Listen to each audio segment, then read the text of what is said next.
Hello aspirants, welcome to my YouTube channel. मैं आज से एक सीरीज़ स्टार्ट कर रहा हूं जो आपके ऑल गवर्नमेंट एग्ज़ाम्स जैसे UPSC, PSC, SSC and others में हेल्प करेगा। मैं खुद एक एस्पिरेंट हूं, तो मैं चाहता हूं आप भी मेरे साथ पेन और पेपर लेकर नोट करें। हम इस सीरीज़ में कवर करेंगे इंडियन पॉलिटी, जो कि एक बेसिक सब्जेक्ट है, एक इम्पॉर्टेंट सब्जेक्ट है किसी भी एग्ज़ाम्स के लिए। तो ये जर्नी रहेगी आपकी और मेरी, फ्रॉम एस्पिरेंट्स टू अचीवर्स। आज के लेक्चर में हम इंडियन पॉलिटी का सबसे बेसिक कंसेप्ट, सबसे इम्पोर्टेंट कंसेप्ट, इवन मैं कहूँगा कि मोस्ट इम्पोर्टेंट कंसेप्ट रहेगा, जो कि है संविधान, इंग्लिश में दी कॉन्स्टिट्यूशन। तो आइए देखते हैं कि संविधान है क्या, संविधान के क्या पर्पज़ है, संविधान कितने टाइप का होता है और एक अच्छा संविधान क्या होता है। तो चलिए चालू करते हैं। तो दोस्तों, संविधान आखिर में है क्या? संविधान एक रूल बुक है, एक किताब जिसमें कि कुछ रूल्स लिखे हुए हैं, जो कि अपने आप में एक लिविंग डॉक्यूमेंट है, साथ ही साथ एक इंस्ट्रूमेंट भी है। ये तीनों चीज़ क्या है, ये तीनों चीज़ किसके लिए हैं? तो दोस्तों, ये तीनों चीज़ हैं एक स्टेट के लिए, कि स्टेट किस तरह से गवर्न हुए। अब आपके दिमाग में ये आ रहा होगा कि ये स्टेट क्या है। दोस्तों, पॉलिटी में स्टेट जो टर्म है, स्टेट क्या होता है? स्टेट होता है political division of the people, people which lives in a area with certain boundaries. ये जो एरिया रहता है जिसमें कि लोग रहते हैं, ये एरिया टेरिटरी कहलाता है। ये टेरिटरी सोवरेन रहती है, और जब ये टेरिटरी सोवरेन रहती है तब ये कहलाती है स्टेट। इट मीन्स एक स्टेट तब तक स्टेट नहीं कहलाएगा जब तक कि वो सोवरेन नहीं रहे। सोवरेन मतलब इंडिपेंडेंटली अपने डिसीजंस पे एक्ट करना एक स्टेट की परिभाषा होती है। एक स्टेट की परिभाषा होती है इन टर्म्स ऑफ सोवरेन।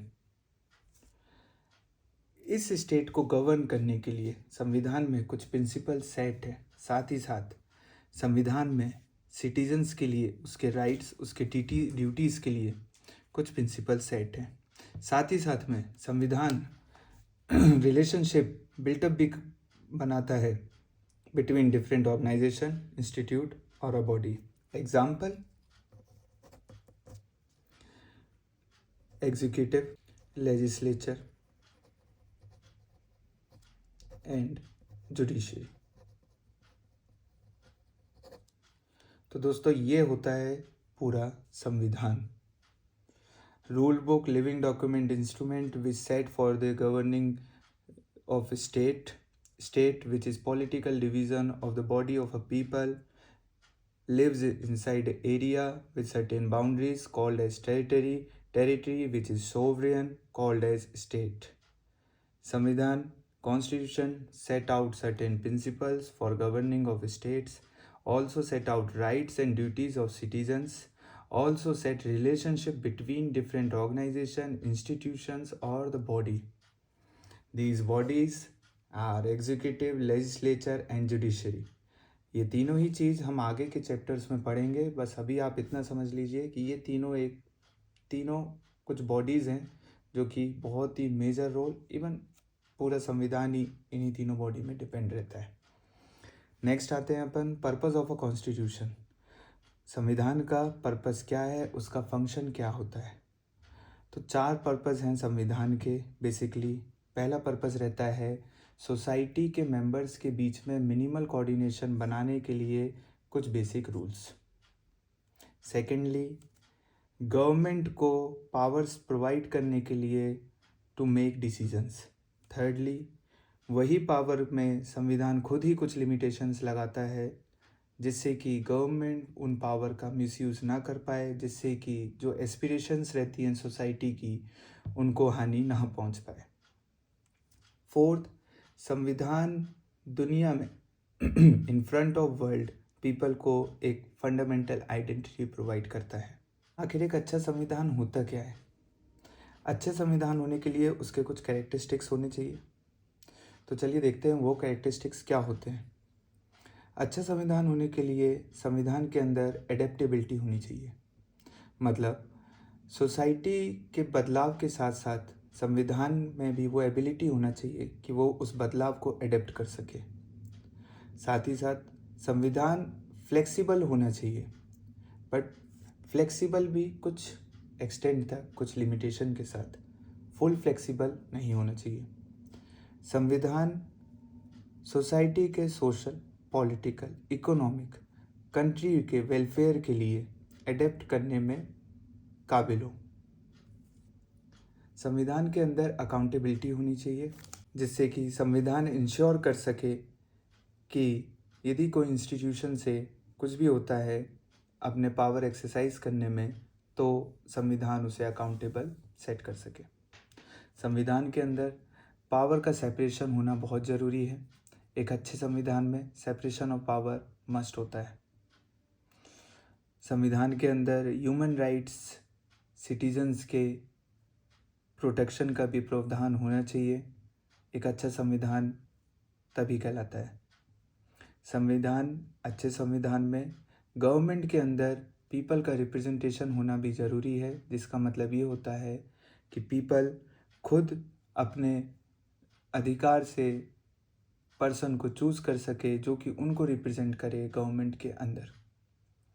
संविधान के रूल्स में कॉम्प्रिहेंसिवनेस होनी चाहिए, जिससे कि लोगों को संविधान को समझने में कन्फ्यूज़न क्रिएट ना हो।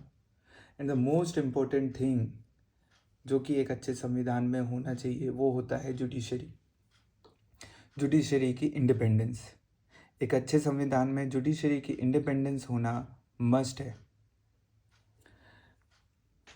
अब ये तो हो गया पूरा, 3 चीज़ हमने देखी कि कॉन्स्टिट्यूशन, संविधान क्या होता है, किस लिए होता है, क्या उसके पर्पस होते हैं, क्या फंक्शंस होते हैं, और एक अच्छे संविधान की क्या क्या कैरेक्टरिस्टिक्स होती है।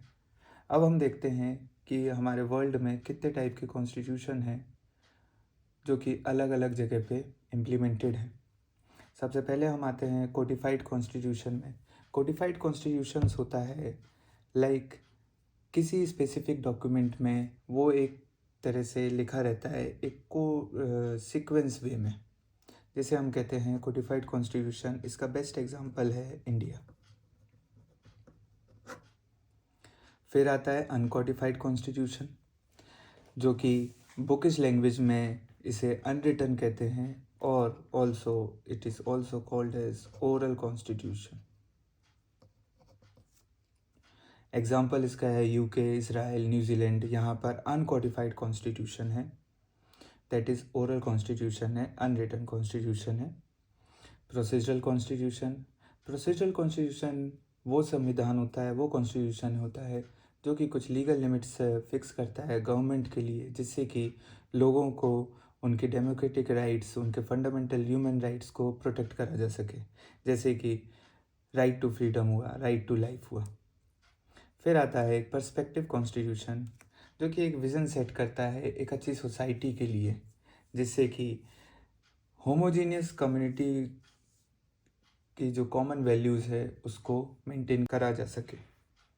हमने देखा कि कॉन्स्टिट्यूशन क्या है, कॉन्स्टिट्यूशन का पर्पस, फंक्शंस क्या हैं, कैरेक्टरिस्टिक्स कॉन्स्टिट्यूशन के क्या हैं, और साथ ही में संविधान कितने टाइप का होता है। इसी के साथ आज का लेक्चर मैं यहाँ पर एंड कर रहा हूँ। बस आप लोगों से यही कहना है कि ये मैंने एक सीरीज़ चालू करी है, आप लोगों का साथ चाहिए है,